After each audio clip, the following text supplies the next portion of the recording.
رب العالمين الرحمن الرحيم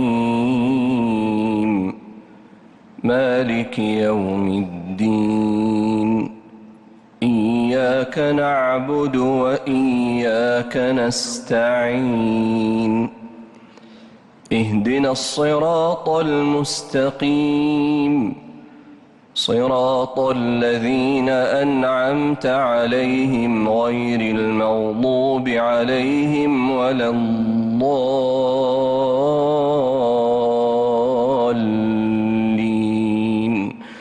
آمين.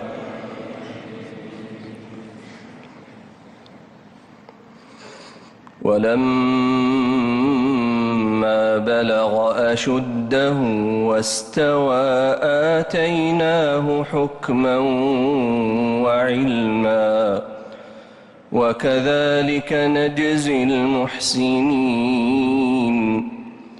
ودخل المدينة على حين غفلة من أهلها فوجد فيها رجلين يقتتلان هذا من شيعته وهذا من عدوه فاستغاثه الذي من شيعته على الذي من عدوه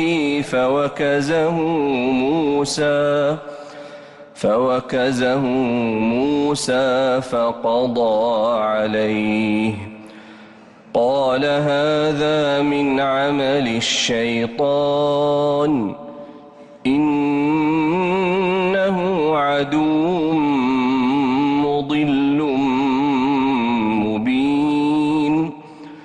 قال رب إني ظلمت نفسي فاغفر لي فغفر له إنه هو الغفور الرحيم. قال رب بما أنعمت علي فلن أكون ظهيرا للمجرمين. فأصبح في المدينة خائفا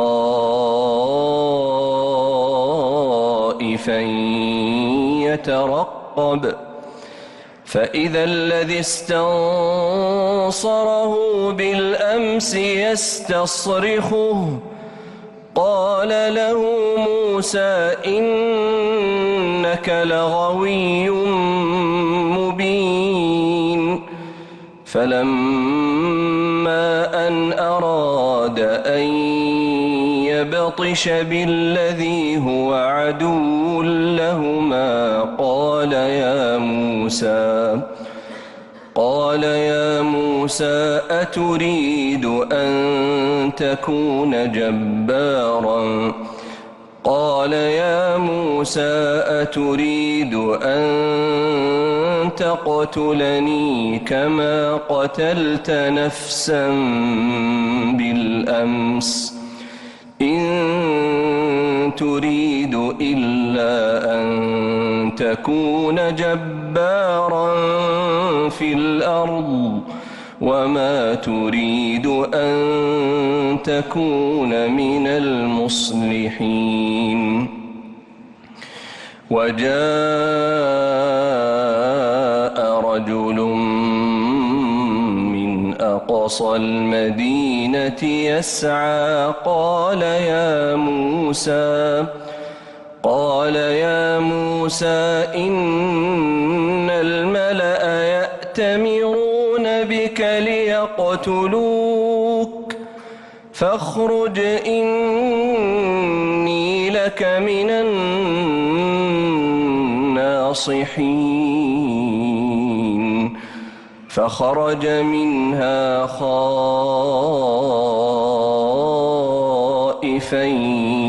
يترقب قال رب نجني من القوم الظالمين.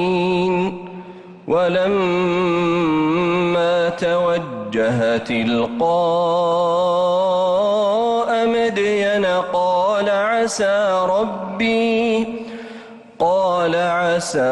ربي أن يهديني سواء السبيل. الله أكبر. الله